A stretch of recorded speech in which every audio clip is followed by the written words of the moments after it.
Hey guys, it's Amy and Brian from Colorado Mountain Living.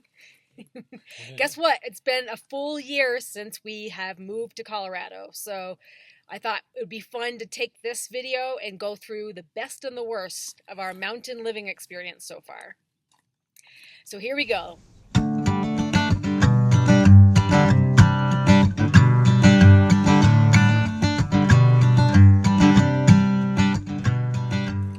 So moving to Colorado definitely had its adjustments. Probably one of the most incredible things we noticed first was the beauty. And that's our top of our list of one of the best things about mountain living is the exceptional beauty of living rurally. Yeah, that's why we moved here. I mean, it's the beautiful views and even the peace and quiet of being in more rural setting. It's just relaxing.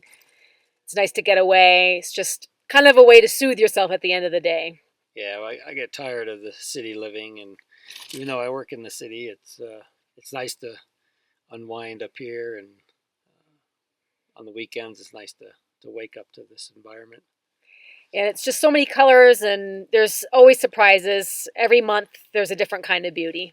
And then rural living has its drawbacks, so it kind of makes you have to go farther to get where you want to go. So you end up spending a lot more money on gas. Yeah, my commute to work is about 60 minutes, and when I drive my FJ Cruiser, that sucks the gas like you wouldn't believe. So I barely get 3.5 days of driving, but Amy's car gets pretty good gas mileage, so I've been driving that a little bit more, so that helps. The things that I adjusted to this year was starting over with a new career as an artist. So it's been really well received, and it's been really fun to have a creative outlet and doing some retail. It's given me a lot of flexibility and being able to work when I want to and how I want to. So that has definitely been a plus for me this year. Maybe one of the worst parts, I think, so far of mountain life has been the dirt. Guess which car is mine? I've accepted that it's now a matte color, matte finish instead of a shiny finish. But most of the roads we drive on are dirt roads, and if they're wet, then it's mud. If it's dry, then they're dusty, and so we can't seem to win. The dog is always in the mud. He's always tracking stuff in. So it's just one of those things that seems to be year round. In the wintertime, you get some snow, but even when the snow melts, you get mud. So it's just something that we've had to learn to accept. But one of the fun things about dirt is all the fun you can have. So here's Lance doing a jump out at Valmont Park down in Boulder. And then all the bike riding. We went mountain biking last weekend up at Keystone Resort and had a great time. Snowboarding over the winter, snowshoeing. It's all at our doorstep. So it's definitely one of those things that's really fun about Colorado. And living rurally is that you're really close to all the trails. You know, you've got all the seasons and the snow to play with. So there's just a lot of opportunity to get out there in nature and enjoy it. So we've really made the most of it. And can't wait to do more. I mean, I can't wait to get into more skiing and doing more things outside and exploring more trails. I think, you know, there's hundreds and thousands of miles of trails in Colorado. So we've just barely hit the tip of the iceberg. Even though we know that living in the mountains means snow, sometimes I wonder if snow in May is really that awesome. Brian seems to love it. This was just an hour of snow, but it was coming down pretty hard. And but the one thing about the springtime is the snow melts pretty quickly, and so by the next day it's gone and drying out already. So the only thing you have to deal with is the mud on the road again. So, but it is definitely pretty, but sometimes it's just not one of those things you want to see when you're totally ready for spring. Is just giant snowfall when it's like 70 degrees in Denver, and then you come home to the mountains and it's snowing really heavy. Kind of a bummer for your day, but. Anyway, one of the things we've got to accept about mountain living, and if you're interested in mountain living, this could be one of your realities that you have to live with.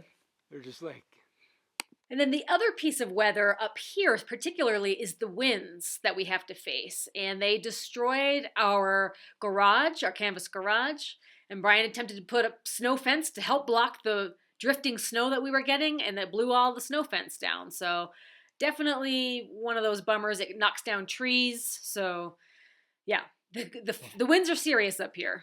But I think one of the fun things we've enjoyed about the high altitude living is the advantage that it's given us for our athletic fitness. So Brian and I are both sort of avid athletes, if you will, enjoying triathlons and running sports and biking sports. Here's Brian in the middle of a triathlon in North Carolina. Yeah, I can't wait to start training again up here and then going to lower altitudes to actually compete. So it'll be exciting. The advantage that you get is when you're competing with other people that don't live at a high elevation, you have a higher, I don't know if it's VO2, but you have a higher threshold for enduring in low oxygen states. So this is me at a trail race last weekend, and I usually am pretty average, middle of the pack, but I finished number 2 in my age group and was blown away. I was surprised myself because I didn't feel that good that day. Anyway, so we're excited that there's a little bit of an advantage with sports and fitness. And I think the one that everyone's been expecting is sort of the being close to wildlife and being really up close to some of the animals around us. And we were surprised by how frequently we see moose. I didn't think it would be as often as we do. And this is actually just earlier this week. We saw a whole bunch of moose. And in fact, Brian saw a bear on the trails. Was it yesterday? Yeah, last night. Yeah. So we have to take precautions to protect from animals. These are Brian securing the beehive here. So moose is our most frequent. I saw a bobcat on the way to Estes Park yesterday across the road. We've seen, rabbits and coyotes. What else? Deer and elk. Deer and elk. Okay. Yeah, that's right. I've seen some elk. Not close up, but definitely the moose are the least fearful. So they're the ones that we get the closest to, or they seem to not be too scared of us. But our property seems to have everything they enjoy. So between the aspen trees, water, grass.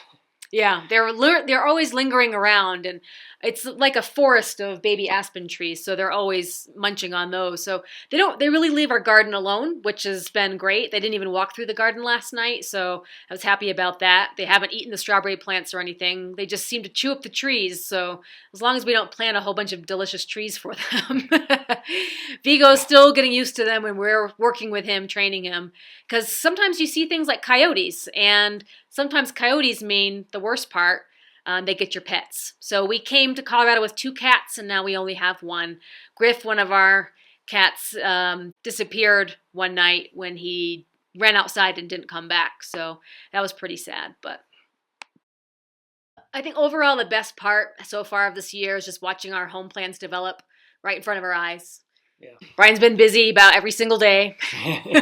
There's a lot of work, but you see the progress on a daily basis, and it goes by quick, even just doing a little bit every day. And next thing you know, you got your own patio.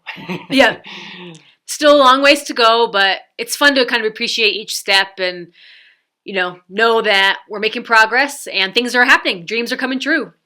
So overall, definitely has been an exciting year with a lot of changes, and it will be very interesting to see what transpires over the next year as far as changes go. Yeah, I can't wait to at least start going up with our building. Yep. So we're working on the timbers now, and hopefully in the next month we'll get some 3-dimension, more than just a basement. Yeah, it should be a lot more dramatic coming up pretty soon, but definitely has been an adjustment, but I think overall a positive one besides, the pluses and the minuses of sort of adjusting to mountain living, but I think we're getting the hang of it now, so we're excited to see where next year and the years beyond take us. Yeah, it's gonna be exciting, and lots of changes going forward. And So thanks, guys, for tuning in and checking in with us, and we'll share our journey as we continue on. Year number 2 in Colorado. Here we come. Take care. All righty. See you next time. It's getting really close to the beehive.